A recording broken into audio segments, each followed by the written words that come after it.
X. Bom dia, a graça e paz do Senhor Jesus. Amém. Amém. Mais um dia, mais uma manhã que o Senhor nos concede, mais uma vitória. Mais vitórias estão à frente para nós recebermos em nome do Senhor Jesus, através da palavra que Ele nos prometeu. Amém? Amém. Um grande abraço aí para todos que estão nos acompanhando, que vão nos acompanhar ainda, e que possamos aproveitar esta palavra, possamos ser edificados em nome de Jesus. Amém? Amém. Vamos orar, vamos pedir ao Espírito Santo que nos ilumine, porque sem Ele isso aqui não passa de uma história, né? Muito bonita. Então vamos lá. Senhor Deus e Pai, obrigado por esta manhã, obrigado pela minha mãe, pelos meus irmãos. Obrigado, ó Deus, pela essa palavra maravilhosa que o Senhor nos deu. Obrigado pela salvação acima de tudo, porque sem ela o homem precisa dela, o homem necessita ser salvo. Aleluia! E nós recebemos essa salvação em Jesus Cristo, aquele que se entregou por nossos pecados e ressuscitou para a nossa justificação e está à direita de Deus, assim como nós que estamos nele, também estamos assentados num lugar de glória, num lugar de honra, ao lado do nosso Pai. Em nome de Jesus, que possamos ter essa consciência, a consciência da justiça, a consciência do perdão, a consciência das bênçãos de Deus sobre nós os que cremos, que recebemos as promessas feitas a Abraão, e assim pela fé somos filhos dele, pela fé somos herdeiros de todas as promessas que Deus fez, aleluia, em tempos passados. Que em nome de Jesus, nessa manhã, pedimos a direção do Espírito para entendermos essa palavra, para sermos edificados por ela. Em nome de Jesus, Senhor, ilumina as áreas da nossa vida que precisam dessa palavra, as áreas da nossa vida que ainda estão debaixo de uma lei, ainda estão debaixo de um esforço próprio. Joga, Senhor, uma luz sobre nós para que nosso ser seja completo, para que nosso entendimento seja completo. Em nome de Jesus, assim pedimos e já agradecemos. Amém. Pois bem, nós estamos hoje no livro de Gálatas, capítulo 4, e temos sido abençoados por essa palavra, temos sido edificados por grandes revelações do Senhor, e até aqui nós vimos coisas incríveis que estão claras na palavra e que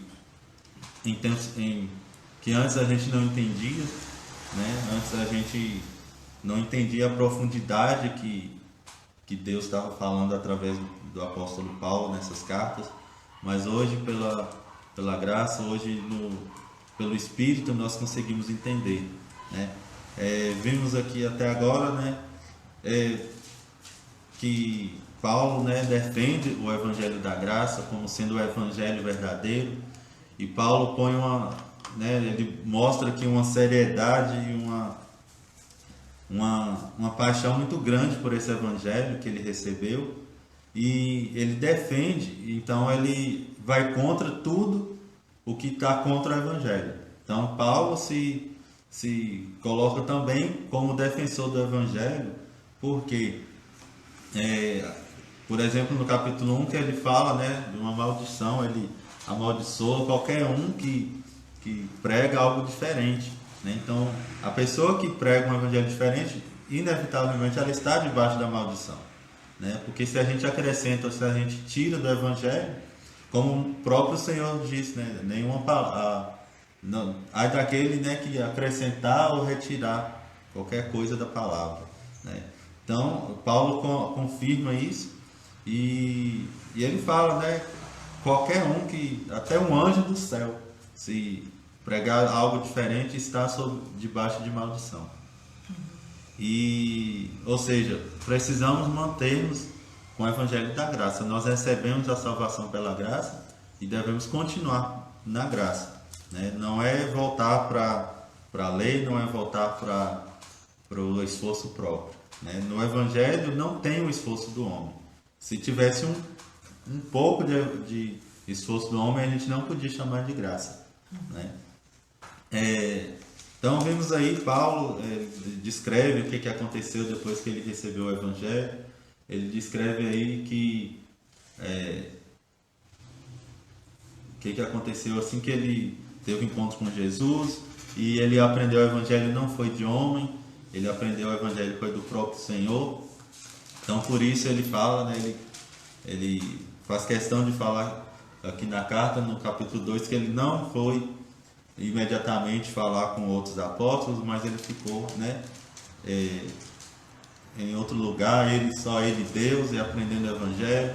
E depois, só depois de algum tempo, é que ele foi ter com os outros apóstolos e foram ali trocar ideias do que Deus estava fazendo no momento, né? E aí teve um problema com Pedro que estava meio que dissimulando, como a gente já viu. Isso eu falo isso, eu repito essas coisas porque a carta, ela não são capítulos isolados, né? A gente precisa entender, a gente só às vezes entende o capítulo 4 se a gente tiver entendido os outros capítulos anteriores. Então é por isso que eu sempre lembro, para a gente não ficar aí com a ideia isolada. A carta foi escrita de uma vez só, não tinha esses capítulos, não tinha versículos, né? Era uma carta. Você não escreve uma carta, capítulo 2. Você não põe isso em sua carta, né? Então aqui, da mesma forma, Paulo escreveu continuamente, foi escrevendo e escrevendo. Então o assunto é um só, né? O motivo, o que está escrito no capítulo 5, você só vai entender se ler a carta desde o início, né? É o que falta muito hoje em dia. As pessoas pegam os versículos e alguns trechos e não lembram do que foi falado anteriormente, não consideram o que foi falado anteriormente, né? Então voltando aqui, depois que teve o problema com Pedro, que Pedro estava dissimulando, ora ele estava em comunhão com os gentios, ora depois ele começou a rejeitar, se afastar dos gentios, e Paulo foi lá e, né, repreendeu ele, corrigiu ele, né, na frente, né, das outras pessoas, porque Pedro estava errado, né, nesse comportamento, né? E Pedro sabia que Deus que agora não importava se era judeu ou não, o que importava era ter fé em Jesus Cristo. Isso. Então Deus uniu, através de Jesus Cristo, uniu os dois povos, gentios e judeus. Então não importa, agora somos um só, né? Bom, aí no capítulo 3 da semana passada que a gente viu, Paulo começa a entrar em detalhes aí, falar especificamente para os Gálatas, né? Aí ele começa o capítulo 3 com algumas perguntas, né? Em resumo, todas as perguntas têm a mesma resposta. Começamos pelo Espírito, ou seja, na graça, continuamos a viver na graça, né? Então tudo que a gente recebe de dons, tudo que a gente recebe, né, a própria salvação, foi pelo Espírito, né? O Espírito Santo, o Espírito da graça. Então devemos continuar isso. Nós não começamos pela graça e vamos voltar para a lei. Nós não vamos, o nosso dia a dia, a gente deve continuar pela fé no Espírito, né? E aí ele vai falar sobre Abraão, ele vai usar o exemplo de Abraão, e que em resumo aqui, a promessa ela não veio por causa da lei.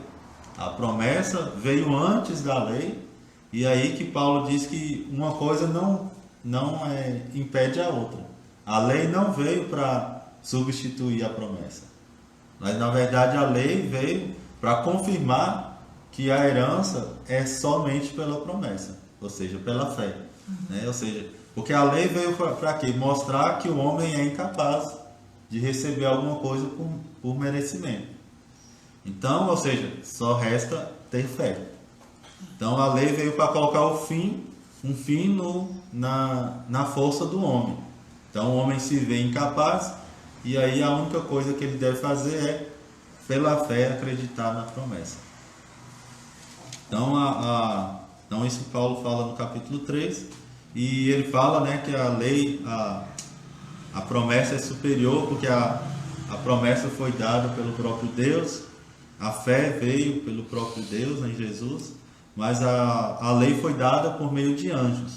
Ou seja, um anjo, comparar um anjo com o próprio Jesus que veio para confirmar a promessa, então não tem comparação, né?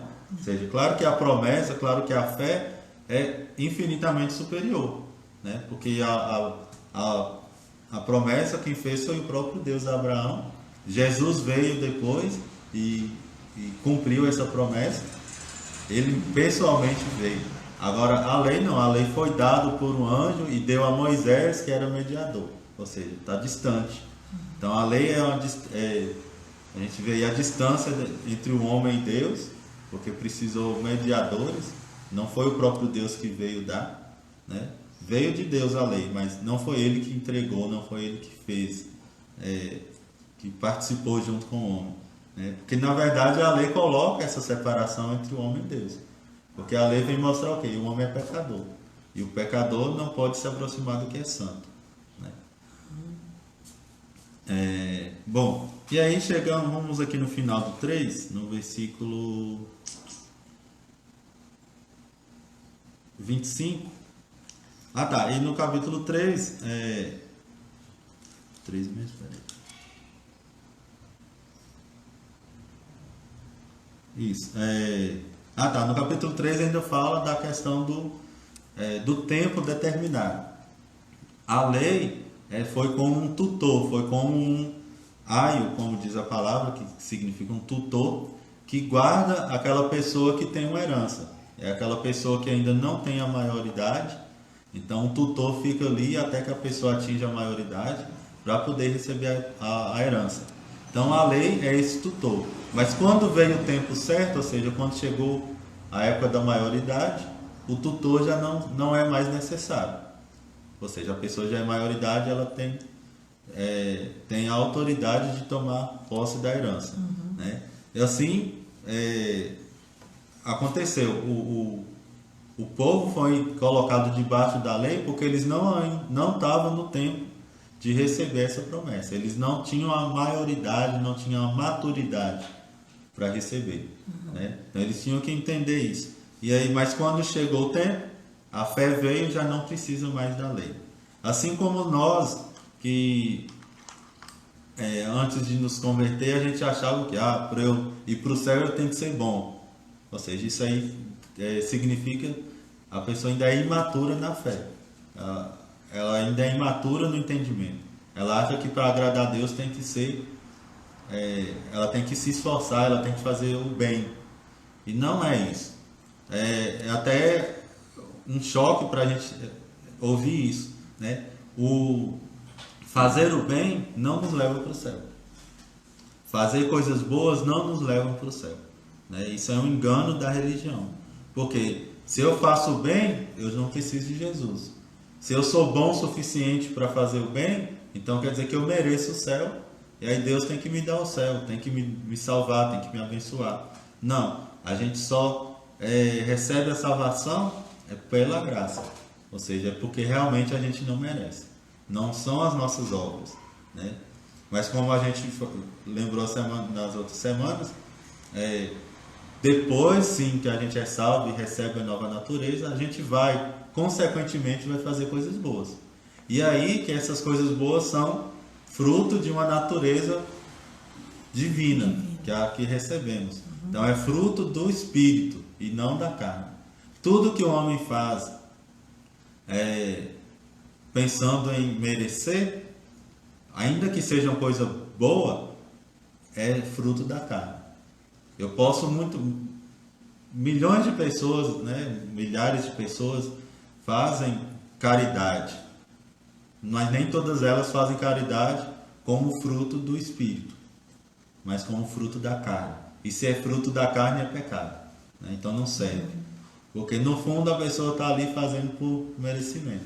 Eu vou merecer aqui o karma, né? Que eles acreditam que tudo que vai vem. Então se eu faço coisa boa, vai vir coisa boa para mim. Então a pessoa tem essa mente.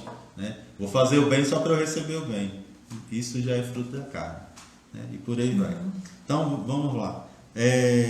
Versículo 26, no capítulo 3. Porque todos sois filhos de Deus pela fé em Cristo Jesus. Porque todos quanto fostes batizados em Cristo, já vos revestistes de Cristo. E aí não há nisso, não há judeu nem grego, não há servo nem livre, não há macho nem fêmea, porque todos vós sois um em Cristo. Então é aquilo que eu falei, em Cristo todos são um, né? Todos têm a mesma, recebem o mesmo galardão, que é o próprio Cristo. E se sois de Cristo, então sois descendência de Abraão e herdeiros conforme a promessa. E esse versículo 29 lembra lá do versículo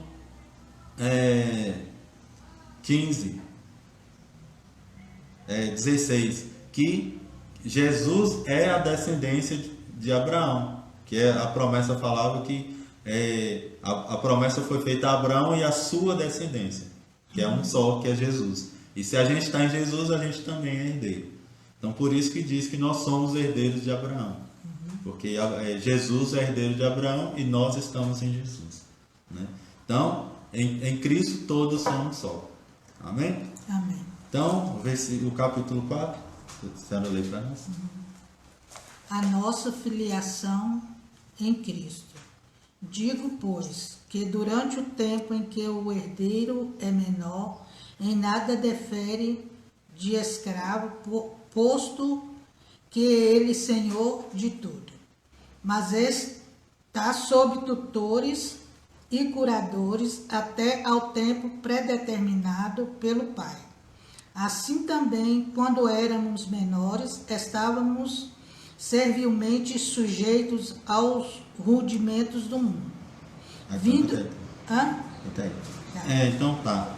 Então aqui volta no que Paulo falou no capítulo 3. Quem está...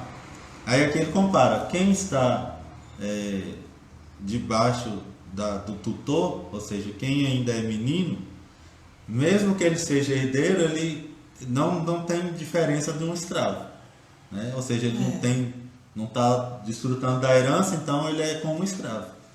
Então, se nós ainda achamos que precisamos da lei, isso significa que a gente está da mesma forma que um escravo, né? Nós somos herdeiros, todos nós em Cristo, você que já é salvo, nós somos herdeiros, ou seja, e agora pela fé, como a gente creu em Jesus pela fé, nós temos o direito que Deus deu para desfrutarmos da herança. Então tudo que Jesus conquistou é nosso.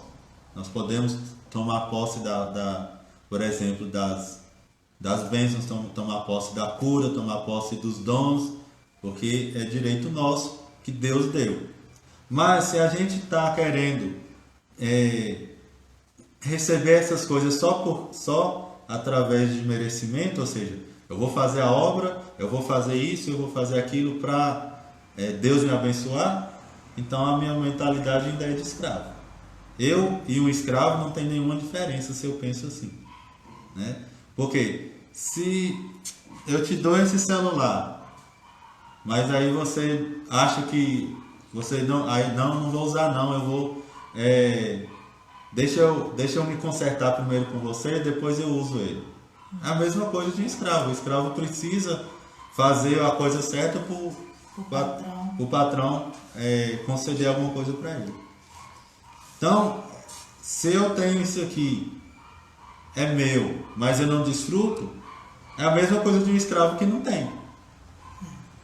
É isso que Paulo quer dizer. Então, se eu sou herdeiro do mundo, mas eu não estou desfrutando, porque eu acho que não é assim que funciona, eu tenho que merecer, eu preciso das obras para isso, então eu e um escravo somos a mesma coisa, né? Ou seja, eu estou agindo como se eu não tivesse, e quando na verdade eu tenho tudo, né? Aí ele fala assim: também nós, quando éramos meninos, estávamos reduzidos à servidão, debaixo de quê? Olha essa palavra que Paulo usa: dos primeiros rudimentos do mundo. Rudimentos, ou seja, uma coisa ultrapassada, uma coisa primária, uma coisa muito básica. Paulo, esses primeiros rudimentos aqui, Paulo está falando da lei, né, das leis em geral. Então, das regras de convivência. Tudo isso Paulo chama de rudimentos, ou seja, coisas básicas, elementares, coisas que não têm profundidade. A lei é isso, a lei não tem profundidade. A lei é aquilo ali, não matarás. Você não tem que ter o Espírito Santo, por exemplo, para te ensinar o que é isso. Todo mundo sabe o que é não matar, é não matar, né? Então eu não preciso de uma revelação para isso. Então é uma coisa básica, né? Aí, olha aqui o que Paulo continua falando. Mas vindo a plenitude dos tempos, Deus enviou seu Filho, Jesus, né? Nascido de mulher, nascido debaixo da lei, para remir os que estavam debaixo da lei, a fim de recebermos a adoção de filhos. Esse trecho aqui que fala que Jesus nasceu debaixo da lei é muito importante, porque só assim, se a gente entender isso, a gente vai poder compreender algumas falas de Jesus quando ele veio na Terra. Por exemplo, é somente com essa revelação aqui que Paulo traz, que Jesus nasceu debaixo da lei, que a gente vai poder compreender, por exemplo, Mateus capítulo 5 e 6, que falam lá o sermão de Jesus, em que ele fala palavras muito duras para as pessoas, muito pesadas, né? E aí a gente vai, por isso que Jesus, não é que Jesus queria que eles cumprissem aquelas coisas, mas Jesus estava realmente pregando, de certa forma ele estava pregando a lei, não para ser cumprido porque ele sabia que ninguém era capaz, mas ele estava falando que era aquilo o que realmente a lei queria de nós, ou seja, a lei queria que fôssemos perfeitos como Deus é perfeito. Só que, como a gente sabe, a lei ela exige de todos, né? A lei exige perfeição de todos e não dá margem para não dá ajuda para ninguém. Se a minha mãe é mais velha que eu e ela tem menos força, problema dela. Se ela está debaixo da lei, ela tem que alcançar aquilo. Se é homem, se é mulher, se é criança, não interessa. A lei não faz acepção de ninguém. Ou seja, ela não bajula ninguém, não dá crédito para ninguém. A lei exige de todos a mesma coisa, o mesmo padrão, né? E aí Jesus estava trazendo, durante aqueles anos de pregação dele, ele estava trazendo a real imagem, a real característica da lei. A lei é aquilo. A lei não é menos, a lei é sempre mais. A lei exige sempre o máximo de nós. A lei não quer dizer, mas eu me esforço, Deus se agrada do esforço. Não. A lei exige perfeição. Então, debaixo da lei, ou é tudo ou é nada. Não vale o meio termo, não vale 80%, 90%. A lei exige 100% de nós. Então, é muito importante sabermos disso. Jesus veio debaixo da lei. Então, Jesus tinha que pregar a lei. Jesus tinha que trazer o homem para o fim de si mesmo. Ou seja, o homem vai... Imagina o que aquelas pessoas que ouviram Jesus pregar, imagina o que passa na cabeça dele. Estou perdido. Não tem esperança para mim. Mas é aí que Jesus veio trazendo... Ele era a própria esperança daquelas pessoas. Então ele colocou um fim no esforço humano com aquelas pregações, com aquelas palavras duras, para que as pessoas confiassem nele. E aí quando ele chega em Mateus 11, ele diz: vinde a mim todos estáis cansados e sobrecarregados e eu os aliviarei. Então, todos que ouviram toda aquela pregação dele, todos aquela dificuldade, ou aliás, impossibilidade de agradar a Deus na carne, e aí Jesus fez: não, eu sou a porta, eu sou o seu descanso, né? E então é aqui que a gente entende, né? Por que Jesus falou aquilo? Porque ele nasceu debaixo da lei, né? Para quê? Por que ele fez isso? para remir os que estavam debaixo da lei, porque Jesus veio para os judeus que estavam debaixo da lei. Então Jesus veio para tirar eles, para remir eles da lei e para que eles recebessem a adoção de filhos. Então os judeus que ouviram aquilo, logo depois de ouvir o que era pesado, ouviu a solução, que era o próprio Jesus. Ou seja, Jesus veio para tirar eles daquela situação, né? Para que eles se tornassem filhos. Ou seja, chegou o tempo de crescer, chegou o tempo de ser maduro, chegou o tempo de ser maior de idade, né? Assim como na nossa vida, né, natural, chega o tempo que a gente tem que crescer e abandonar o que era, né, as coisas de menino, como diz Paulo em 1 Coríntios capítulo 13. Chega uma hora que a gente tem que deixar o que é de menino e fazer as coisas que é de homem, ou seja, que é de adulto, né? E agir como adulto agora.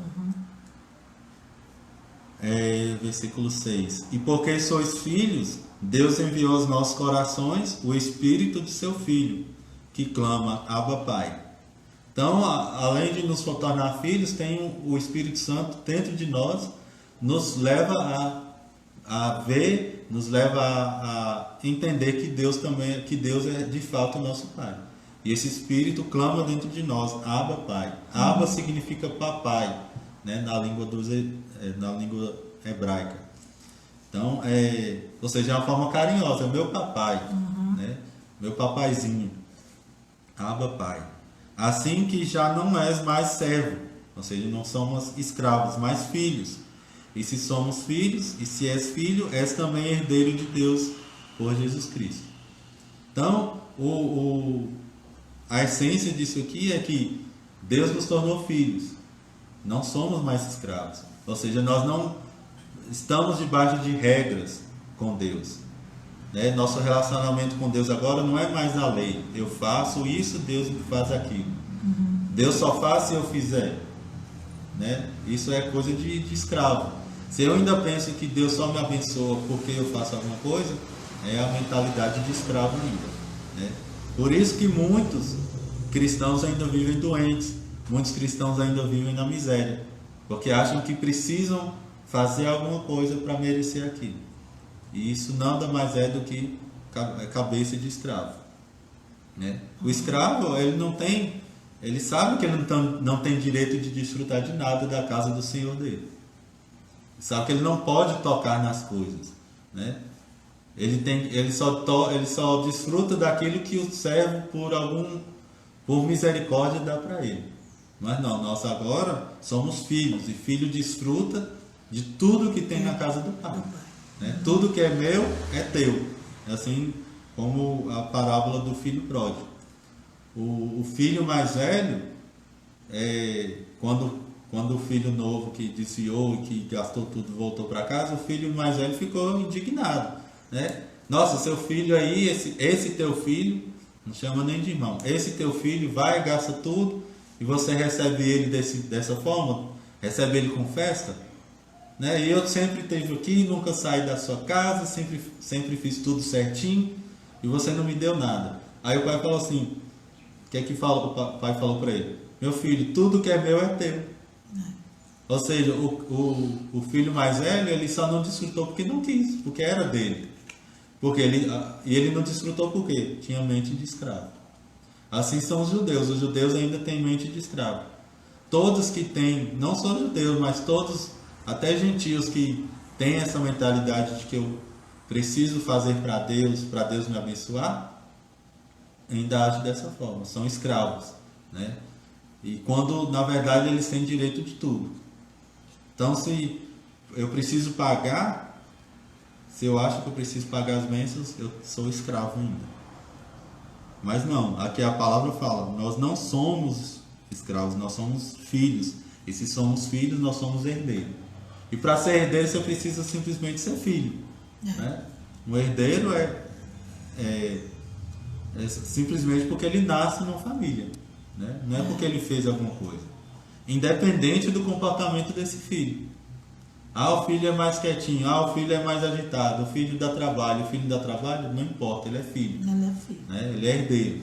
E sabendo, né, em termos espirituais, a Bíblia diz que o amor de Deus, a bondade de Deus é que leva o homem ao arrependimento, é que leva o homem a pensar e a ter uma nova mente, né? Então é desfrutando, é sabendo que eu tenho tudo, é isso que Deus está usando para nos fazer entender que Ele nos ama e que a gente tem agora condições de viver uma vida, né, reta, porque nós já recebemos dele tudo que precisamos para a nossa vida espiritual, para a nossa vida diária também. Mas quando não conheceis a Deus, servieis aos que por natureza não são deuses. Mas agora, conhecendo a Deus, ou antes, sendo conhecidos de Deus, como tornais outra vez a esses rudimentos fracos e pobres, aos quais de novo quereis servir? Então, aqui esses dois versículos. Antes, os Gálatas não conheciam a Deus, porque eles serviam outros deuses, ou outros que realmente nem eram deuses. Mas agora que conhecemos a Deus, e antes disso Deus é que nos conhecia, ou seja, agora que a gente conhece a Deus como Pai, como é que a gente quer voltar a ser escravo? É isso que ele quer dizer, né? Por que a gente quer voltar? Olha o que Paulo chama a lei: rudimentos fracos e pobres. A lei é um rudimento fraco e pobre. Isso em comparação com o que a gente tem agora.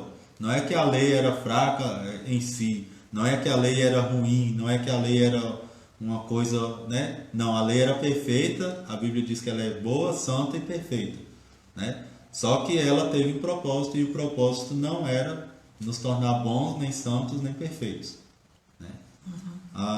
Mas em comparação com o que nós temos hoje, com a nova aliança, a lei é um rudimento fraco e pobre.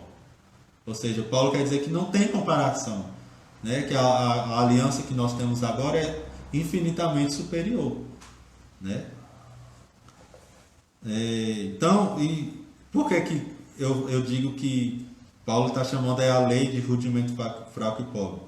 Porque é o assunto da carta. Os Gálatas queriam voltar à lei, queriam voltar a ser circuncidado para poder merecer, para ser chamado de herdeiro de Abraão, né? Todo o assunto da carta é esse. Os Gálatas tinham recebido pela fé, né? Recebido Jesus pela fé, mas aí alguns falsos cristãos, né? Alguns judaizantes queriam fazer eles voltar. Não, você precisa circuncidar. Como é que você fala que você é herdeiro de Deus se você nem circuncidou? A promessa é para quem é judeu, para quem tem a circuncisão. E aí alguns estavam sendo iludidos, né? Os Gálatas se deixaram enfeitiçar, se deixaram persuadir por isso. E aí estavam circuncidando de novo e fazendo outras obras da lei para continuar a vida cristã. Ou seja, já recebi a salvação, agora eu vou manter a salvação fazendo isso. Aí ele continua para testar que é da lei que ele está falando no versículo 10. Vocês guardam dias e meses e tempos e anos. O que é isso? Fala das observâncias da lei. A lei falava, por exemplo, guardar dias, o dia de sábado. Os meses, por exemplo, o tempo de colheita, né? As épocas de Pentecostes, as festas, tudo isso tinham épocas de acontecerem, que os judeus tinham que cumprir, né? Então tudo isso era questão da lei. Então por isso, e aí Paulo está chamando tudo isso de rudimento, fraco e pobre, né? Aí Paulo fala, olha a tristeza de Paulo: eu receio de vós que eu haja trabalhado em vão para convosco. Ou seja, Paulo passou tanto para poder pregar o evangelho para eles mesmos sofreram, começaram a sofrer perseguição por acreditar no evangelho da graça, e agora estavam abrindo mão disso tudo. Ou seja, eu acho que eu fiz em vão, né? Porque Paulo pregou e agora eles estavam rejeitando, estavam voltando, né? No que não, voltando ao que era antigamente. Então, Paulo aqui ele nessa carta, ele está muito, como ele fala, ele está perplexo Ele está realmente chocado, ele está muito chateado, né? O tom da carta é esse, que Paulo, né? Aqui mais adiante, olha o que ele fala: irmãos, rogo-vos que sejais como eu, porque também eu sou como vós, nenhum mal me fizeste. Então Paulo não está falando que não está ofendido, não é uma ofensa pessoal, né? Paulo não está levando isso para o pessoal, mas Paulo está chateado por eles mesmo, pelo que eles estão fazendo com o que receberam, né? Vós sabeis que primeiro vos anunciei o Evangelho, estando em fraqueza da carne, e não rejeitastes nem desprezastes isso, que era uma tentação na minha carne. Antes me recebestes como um anjo de Deus, como Jesus Cristo mesmo. Isso aqui, né, provavelmente, Paulo, no momento que estava com eles pregando o Evangelho, né, de primeira, me parece que Paulo estava doente, né? Eu não sei afirmar isso, mas eu ouvi de um pregador, né, de um estudo que ele fez, e ele diz aqui que Paulo estava doente, mas os Gálatas receberam ele muito bem e cuidaram dele. Olha aqui adiante: qual é logo a vossa bem-aventurança? Porque vos dou testemunho de que, se possível fora, arrancaríeis os olhos e vos daríeis. Ou seja, eles demonstraram muito amor pela vida de Paulo. Eles fizeram tudo ali que eles puderam, e até, se fosse possível, eles fariam o impossível para Paulo. Arrancariam o olho para dar Paulo, se Paulo precisasse, né?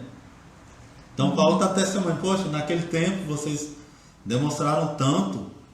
Ou seja, o fruto do Evangelho começou a brotar neles, eles começaram a dar o fruto, né, do amor. Ou seja, eles receberam a palavra e logo aquilo começou a fluir através deles. Ou seja, o Evangelho começou a fazer efeito, né? Olha, foi algo tremendo, né? Que eles mostraram muito carinho, muita dedicação para Paulo. E Paulo fala, né, que receberam ele como se ele fosse um anjo de Deus. Receberam ele como se ele fosse o próprio Jesus Cristo, né? Aí ele vai falando 16: eu fiz-me por acaso vosso inimigo dizendo a verdade? Então agora o que aconteceu? O que mudou? Por que agora parece que Paulo é inimigo deles? Por quê? Eles estavam voltando para a lei.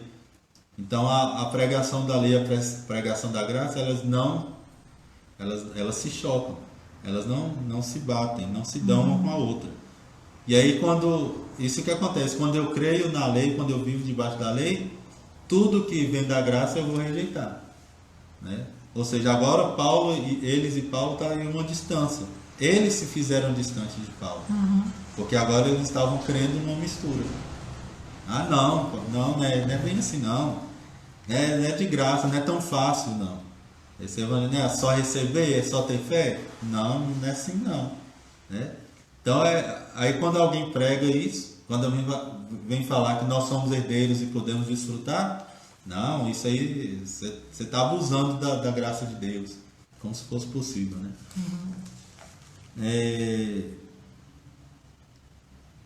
Aí Paulo continua 17. Os que vos obsequiam não o fazem sinceramente, mas querem afastar-vos de mim, para que o vosso zelo seja em favor deles. 17? É bom ser sempre zeloso pelo bem, e não apenas quando estou presente convosco. Meus filhos, por quem de novo sofro as dores de parto, até ser Cristo formado em vós. Pudera eu estar presente agora convosco e falar-vos em outro tom de voz, porque me vejo perplexo a vosso respeito. Isso. Então, Paulo fala aqui que os outros, né, os judeus, os que estão contaminando o evangelho que os Gálatas receberam, eles têm zelo. Eles têm zelo por vós, mas não como convém. Aqui diz assim, ou seja, eles têm um zelo, mas é o zelo pela lei e não pelas pessoas. né? No momento que eles estão ali falando, que ele está presente, eles estão Isso. zelando. Eles estão zelando, mas não é como convém. Como convém. Porque eles estão assim, querem ter um cuidado, cuidado com isso. Não vai nessa da graça, não. Né? Cuidado. Não é só assim, não. Você precisa disso, você precisa daquilo. Não é tão fácil assim. Então é um zelo. É o que acontece, irmãos. Muitas pessoas são sinceras, né? As pessoas que acreditam na lei ou que têm uma crença aí do esforço que a gente precisa esforçar, é um zelo. Não vamos falar que não é, não. Só que é um zelo, não, como Paulo diz, não convém. É como se tivesse cuidar, está querendo cuidar da pessoa, mas só que não está nem enxergando o que está falando, né? É aquela pessoa que quer defender o outro demais, que quer proteger o outro demais e acaba, na verdade, fazendo mal, sabe? O zelo é verdadeiro, às vezes, eu conheço muitas pessoas que têm um zelo muito grande, quer realmente ver a salvação do outro, mas pelo pouco entendimento que tem, estão ensinando coisa errada. Então o zelo dele vai acabar no oposto do que ele quer, porque a lei dá força para o pecado, né? Então Paulo está realmente falando, eles têm zelo, eles estão querendo o bem de vocês, só que o que eles estão usando é que não convém mais, né? Eles estão zelando, mas usando a lei, e a lei só vai gerar o oposto. E aqui essa parte, aí Paulo fala, é bom ser zeloso, mas sempre do bem, e não somente quando estou presente. Ou seja, eles fazem isso quando Paulo está lá. Então, cuidado com esse Paulo. É, isso aí que eu quis dizer. Cuidado com esse Paulo, entendeu? Só enquanto ele está ali presente. Enquanto ele está ali falando, eles estão zelando. Né? Mas aí quando Paulo sai, eles não estão nem aí. E criticam os Gálatas e vocês estão bem, mas vocês precisam disso e precisam daquilo. Né? Aí ele diz, meus filhinhos, porque de novo sinto as dores de parto. Ou seja, Paulo está passando tudo de novo com eles. Porque antes, Paulo chegou e pregou, então foi todo aquele... como um trabalho de parto, né? A mãe sente ali as dores, é difícil no início, né? Mas quando a criança nasce, tem uma grande alegria para a mãe, né? Ela esquece de toda a dor que ela passou quando ela olha pela primeira vez para o filho. Então Paulo, quando pregou para eles pela primeira vez, foi como uma mãe tendo em trabalho de parto, né? Foi difícil, porque tinha que, né, fazer eles enxergarem a verdade, e tinha que falar de um jeito e de outro, né? É muito trabalhoso às vezes. Mas aí nasceu. Aí eles começaram a aceitar o evangelho. Só que aí eles voltaram, é como se tivesse voltado por dentro. Agora vai nascer de novo. Aí agora Paulo está fazendo tudo novamente, né? Vamos voltar tudo nisso. Espera aí, vamos lá. Vamos voltar para o beabá. E é o que Paulo está fazendo.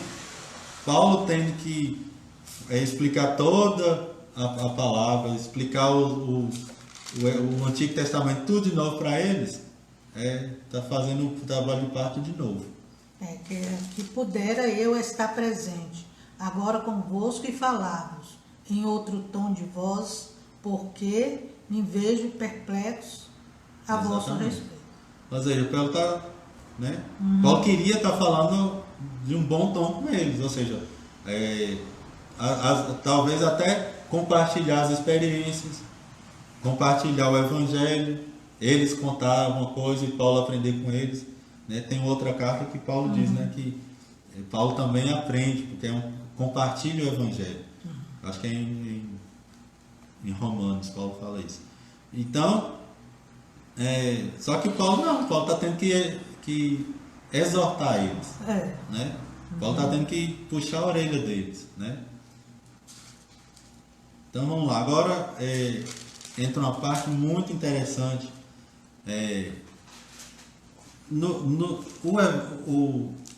Toda a palavra, irmãos, e principalmente o Antigo Testamento, é muito comum quando a gente tem a mentalidade da lei, que a gente faz? A gente pega pessoas como, por exemplo, Sansão, e aí a gente quer aplicar o que Sansão fez, o que Sansão era para nós. Ou seja, a gente quer olhar para Sansão e quer imitar Sansão. A gente olha para a vida de José, que era filho de Jacó, e a gente quer o que José fez para ser abençoado, a gente tem que fazer também. O que José sofreu, a gente vai sofrer também, mas o que José recebeu, nós também vamos receber, né? E a gente quer usar essas pessoas, pegar a vida, por exemplo, de Ruth. Mulher, você tem que ser como Ruth. Então a gente está olhando e está pegando essas pessoas para colocar como modelos para a gente seguir. Porque eles foram abençoados porque eles fizeram e eles fizeram isso e aquilo. Ou deixaram de fazer isso e deixaram de fazer aquilo. Só que não é. O Antigo Testamento, aliás, a Bíblia completa, hoje que nós temos, né, Antigo e Novo Testamento, não é sobre nós. Não é um manual de instrução. A Bíblia não é um manual de instrução. A gente tem que fazer isso, a gente tem que fazer aquilo. Não é. Então, os personagens bíblicos estão ali por um motivo. E o motivo não é o comportamento deles para a gente seguir. A questão é que em todos eles, Deus está mostrando Jesus Cristo. Todos os personagens bíblicos, todas as histórias estão falando de Jesus, né? Não é para nós mesmos, não é para uma regra para nós. A única regra, por assim dizer, é a fé. Todos aqueles povos, todas essas pessoas, o que tem de comum delas conosco é apenas a fé, mas é a fé em Jesus Cristo. Eles tiveram a fé no Messias, que é o próprio Jesus, no Salvador que iria vir. Nós temos a fé no Jesus que já veio, né? Então o ponto de contato é somente esse. Não é eu imitar eles para eu ser abençoado. O negócio é que eles creram no Salvador e nós também cremos no Salvador. É o que Paulo falou aqui, que não importa ser homem ou mulher, ser escravo ou ser livre. O que importa é sermos filhos, que Cristo já nos tornou filhos. E somos um em Cristo. Né? Por quê? Paulo aqui vai falar sobre a história de Sara, que era a esposa de Abraão, e Agar, que era a outra esposa, né? A concubina de Abraão. Abraão e Sara não tinham filhos juntos. Sara era estéril. E aí eles tinham... Deus fez a promessa para Abraão de que ele iria ser pai de multidões. E que nele todas as nações seriam abençoadas. Só que ele já era velho, Sara velha e estéril. E agora? Como é que é isso? Aí tem a Agar, que era uma escrava e era egípcia, ou seja, fora da promessa. Ou seja, ela era escrava. E aí Sara teve uma grande ideia. Bom, eu não posso te dar filho, faz um filho na escrava. Então você vai ser pai do meu jeito. Ou seja, ela veio ali um pensamento errado de Sara, um pensamento que veio, um pensamento carnal, né? Ou seja, vamos dar ajuda para Deus. Acho que Deus quer fazer isso. E eles se precipitaram, Abraão fez um filho na escrava, né? E aí Paulo vem nos fazer entender o que isso significa. Ou seja, como eu falei antes, eu não vou pegar a vida de Sara, né, e vou ali imitar Sara para eu ser abençoado. Que se eu for imitar Sara, eu vou acabar fazendo o que ela fez também, né? E me dar mal por isso. Essa atitude de Sara de fazer dessa ideia para Abraão ter um filho com a escrava, só trouxe problema para eles, né? E a gente vai entender aqui. Então vamos lá. Dizei-me vós, os que quereis estar debaixo da lei, não ouvis vós a lei? Vocês estão ouvindo o que vocês estão falando? Vocês estão ouvindo o que vocês querem o que vocês estão crendo? Vocês estão ouvindo direito o que está saindo da sua boca? Né? Aí ele fala, porque está escrito que Abraão teve 2 filhos, um da escrava e outro da livre. Todavia, o que era da escrava nasceu segundo a carne. Né? O que nasceu de Agar veio segundo a carne, ou seja, veio do esforço humano, do esforço próprio. Mas o que era da livre veio por quê? Pela promessa. Veio mediante a promessa. O que se entende por alegoria. Alegoria é quando eu uso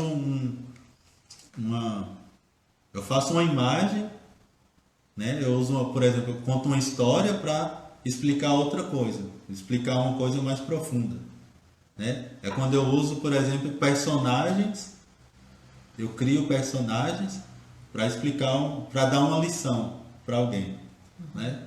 Então é uma alegoria. Isso aqui não significa isso aqui significa aquilo, né?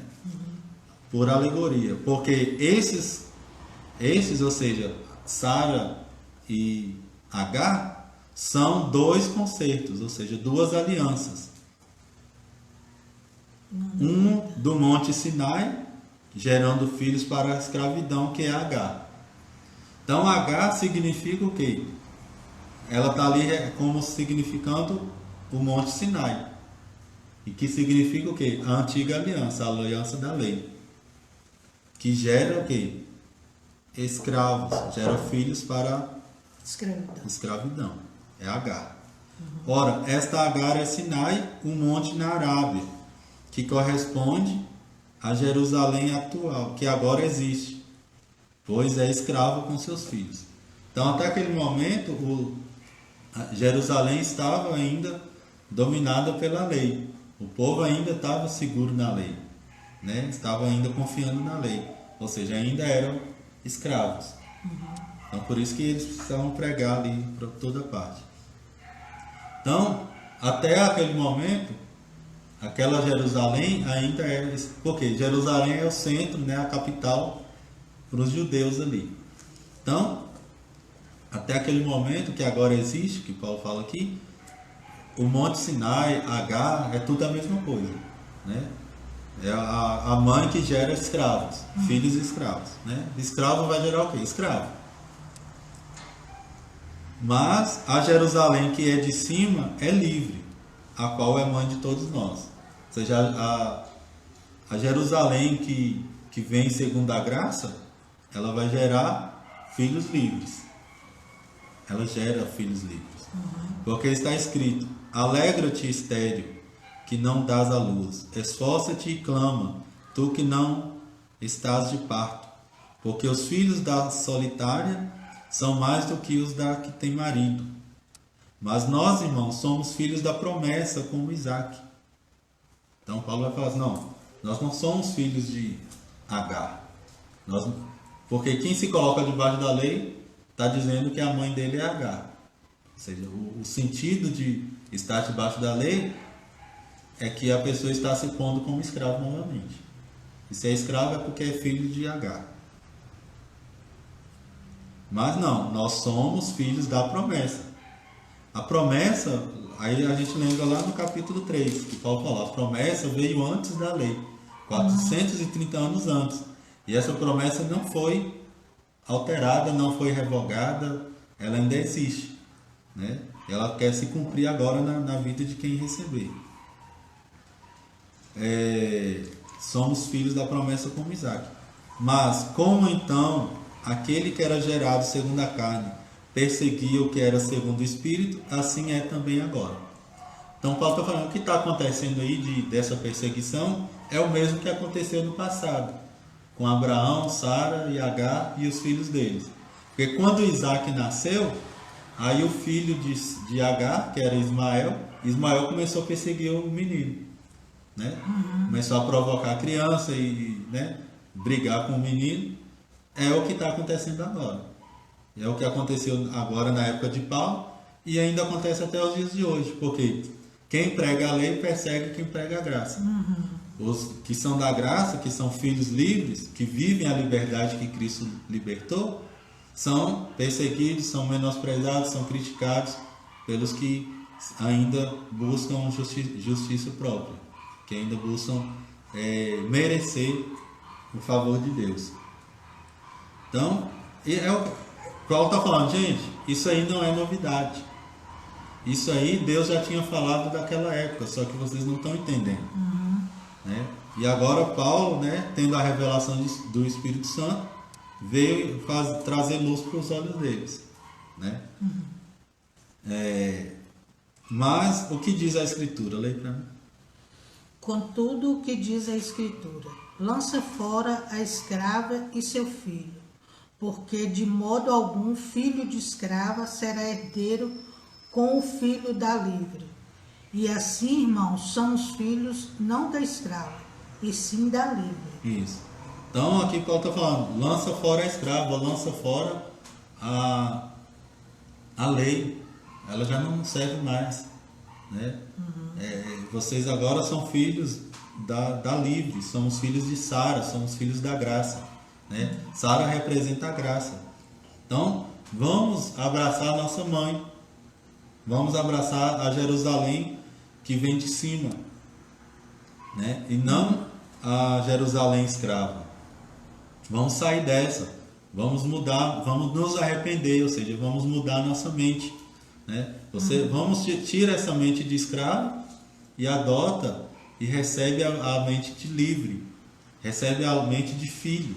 Né? Sai dessa vida de escravidão, sai dessa vida de tentar merecer o favor de Deus e abraça e venha viver como filho, né? Que nós somos.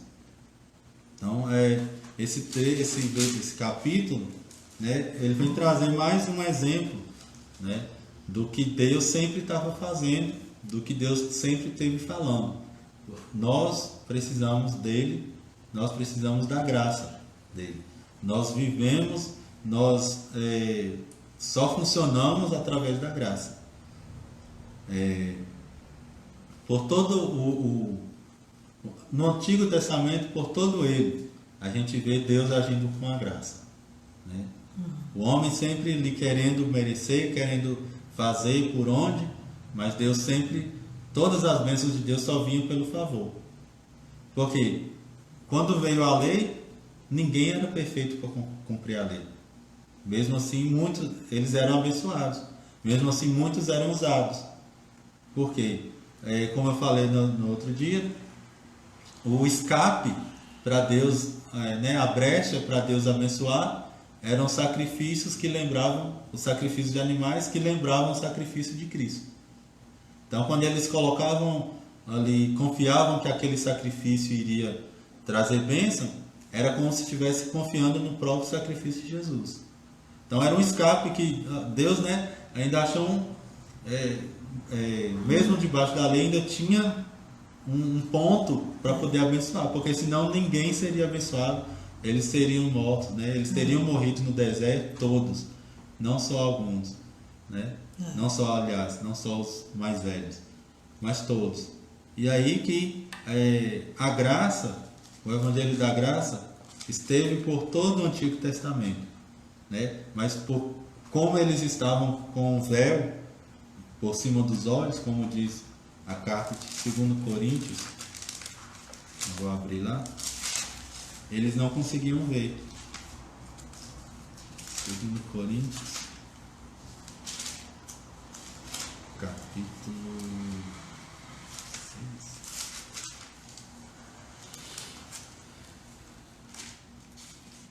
Capítulo 3.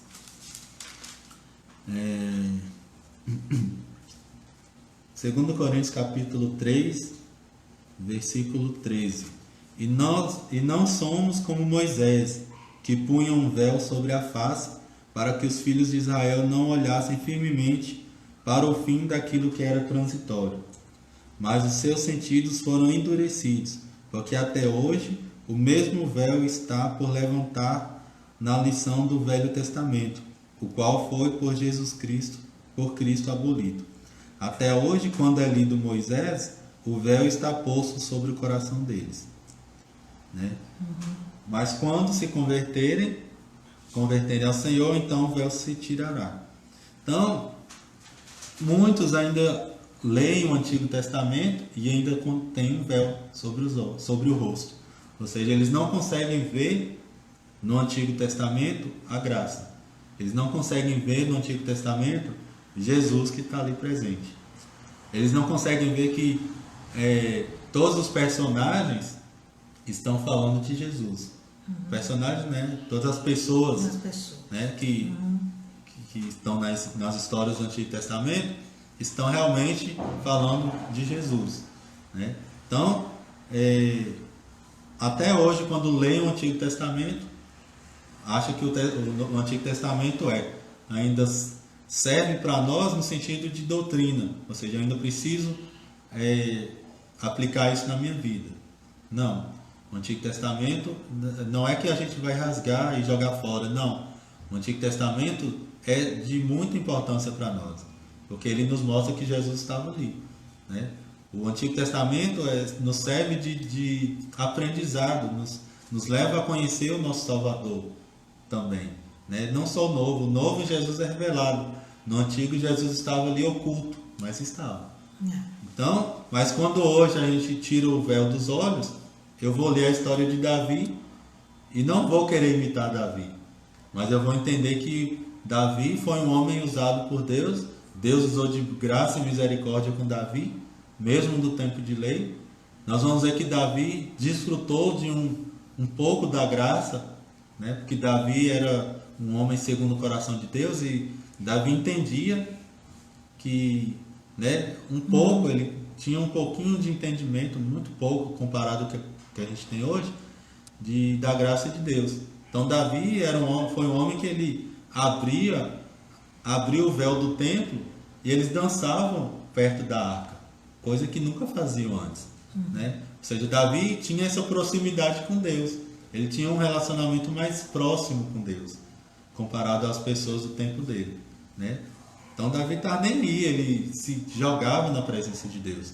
Os outros não, os outros iam por rituais, iam por, né, aproximavam de Deus com regras. Ele não, ele já entende, não, esse Deus aí, ele está perto de mim, né? Ainda que realmente Deus não podia estar tão perto, né, que o sacrifício de Jesus não tinha aproximado ninguém, mas Davi reconhecia isso, né? Então, quando eu tiro o véu, eu vou entender Jesus na história de Davi, e não só um Davi que eu preciso imitar. Eu vou olhar para todos eles, eu vou olhar para Abraão, e vou saber que eu sou filho de Abraão pela promessa, né? E assim por diante, né? Então, porque aqui está assim, eu quero entender melhor. Com tudo o que diz a Escritura, lança fora a escrava. Então, quer dizer, lança fora as leis. Lança fora a lei, isso. Porque ele falou aqui, a escrava, quem é a escrava? Agar. Agar é o que? O Monte Sinai, da onde veio a lei, né? A lei foi dada no Monte Sinai, né? E a graça veio aonde? No Monte... perdi o nome do monte. No Monte... Sinai... No Monte Sião. Sião, Então, quando fala de Sinai, fala da lei. Quando fala de Sião, fala da graça. Né? Então, quando o Espírito veio, trouxe vida. Mas quando a lei veio, trouxe morte. Né? Que no dia que a lei deu e Moisés desceu do monte, 3.000 pessoas morreram. Né? Porque eles estavam contra a lei. Eles estavam já estavam transgredindo a lei quando a lei chegou. Né? A história do bezerro de ouro. Que quando Moisés desceu e viu lá eles adorando o bezerro de ouro. E aí, mas quando a graça veio, quando o Espírito Santo veio no dia de Pentecostes, depois que Jesus morreu e tinha subido para o céu, 3.000 pessoas receberam vida, ou seja, eles foram salvos naquele dia, né, quando Pedro pregou. Então, é isso aí que acontece. A lei gera morte, a lei gera escravos.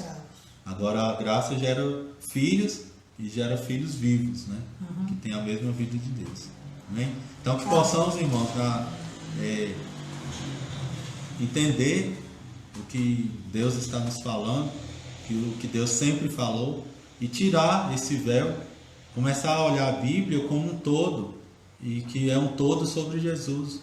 A Bíblia não fala sobre nós, ou seja, como centro das coisas. Faz isso e Deus vai te abençoar. Isso aí é para você fazer. Não. A gente precisa ler a Bíblia, mas com um olhar puro, com um olhar de ver Jesus, de procurar Jesus. A Bíblia é um livro sobre Jesus, né? Sobre o que Ele fez, sobre o que Deus fez, né?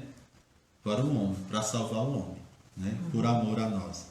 Amém? Amém. Então tiramos esse véu e possamos enxergar a glória de Deus, né?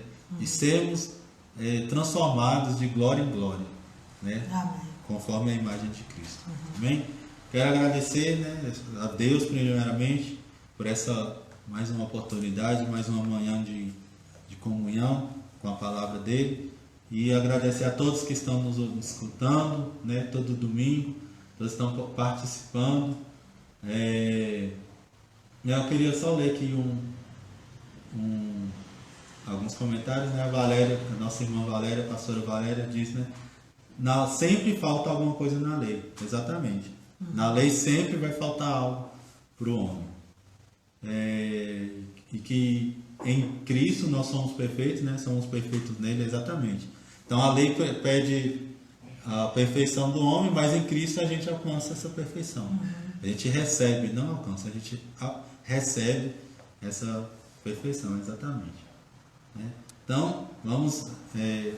Obrigado a todos, minha irmã também que sempre está assistindo, e tenhamos um domingo cheio de paz, um domingo de muita graça do Senhor fluindo aí das nossas vidas, e que o Senhor, né, que a gente desfrute dessa herança, né? Você que está doente, você que está passando alguma dificuldade, creia somente, né?